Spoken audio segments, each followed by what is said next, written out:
Hello everyone, and welcome to the first of a couple of weeks in the book of Daniel. Today we will have read chapters 1 to 3 in this book. Daniel is a really amazing and difficult book at the same time if you've ever read it. Probably growing up in church and in Sunday school, you heard stories from Daniel 1 to 6.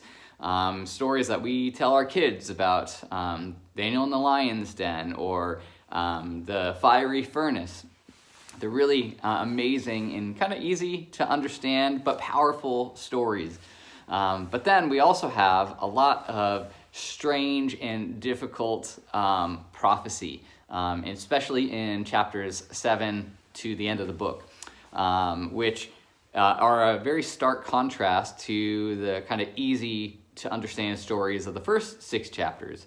And so Daniel is one of these books that is both a great joy to many to read and can be quite difficult to understand at times as well. And so hopefully over the next few weeks as we dive in, we'll be able to unpack both of those things together and basically understand how Daniel, the whole book of Daniel, tells one simple message, even though some of the parts may be easier and some may be more difficult to read and understand.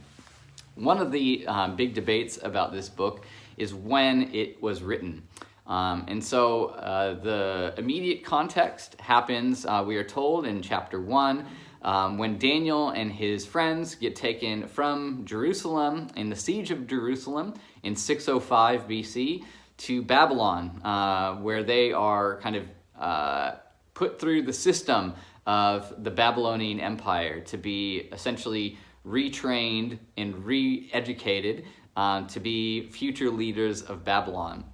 Most likely Daniel and his friends are teenagers at this stage, and the Babylonians see a leadership quality in them, and so they kind of re-indoctrinate them into Babylonian culture. And this happens in 605 BC. The end of the book takes place around 539 BC, so about 70 years later.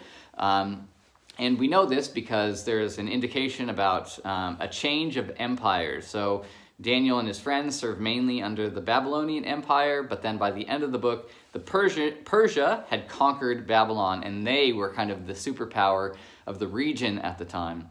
And so that's where kind of the book ends. And so it has this 6th century BC setting.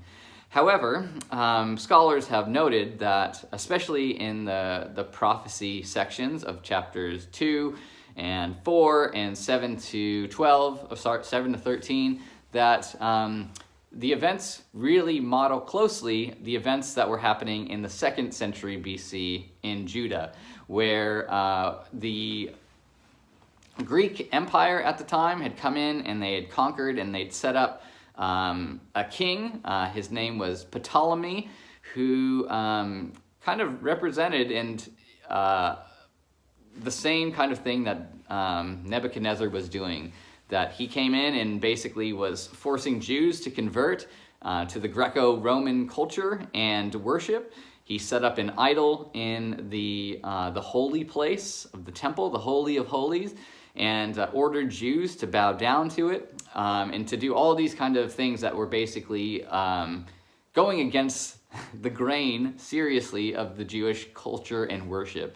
And so scholars note the number of coincidences that are that seem like Daniel is like a coded version of events that were happening in the 2nd century BC. And so scholars have debated whether this book was written a long time ago, during Daniel's time when he would have been alive, or sometime much later. The book never says who wrote it and when it was written. But the beauty, I think, of how do we solve this difficult chronological problem is that God's word speaks powerfully to different people at different times. And the events of the 6th century BC that are happening in the book, God is at work then in those situations. And as we look forward to the events that happen in the 2nd century under these Greek Greek king who was persecuting the Jewish people, the book's message and content is valid and applicable to that situation then. And as we see, even during the time of the early church, the book of Revelation picks up on the message and themes of the book of Daniel. And so even then, in the end of the first century, when Christians were first persecuted by the Roman Empire, there's this same theme that people could pick up the book of Daniel then, read it, and get something meaningful out of it.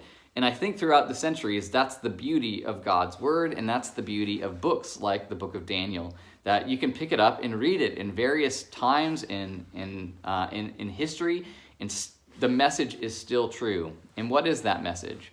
Well, as we can see in our first three stories of Daniel chapter 3, the message is that God is in control. It's that simple. We may think the stories about the bravery and heroics of Daniel and his three friends. After all, they decide not to cave into the Babylonian system. They refuse to bow down to the king or to the gods that he set up. And they showed, this true worship to their God, despite being in exile, right? The people have been conquered and abandoned and shipped off, and you would think God has failed us and God is far from us. And so let's just refuse to acknowledge and worship him. And yet Daniel and his friends do the opposite of that. They cling even tighter to God. And we may think that the story is about them and their heroics, because they are pretty brave and daring and bold, and they have strong faith. However, that's not what the book of Daniel is about. So the whole book of Daniel and why its message is relevant in various times and places is because it's a book about God being in control. Despite the chaos that is going on around you, despite the surrounding culture that seems to be winning the battle, despite the enemy seeming victorious, God is in control, and he will vindicate his people, whether it's in this lifetime or especially in the one to come. That is not the end of the story, but we have a God who is powerful and he is in control. And the message for us is, like Daniel and his friends, to remain faithful. So you'll see that in the first 3 chapters that you've read, and you'll see that in the next 10 chapters that we'll read together.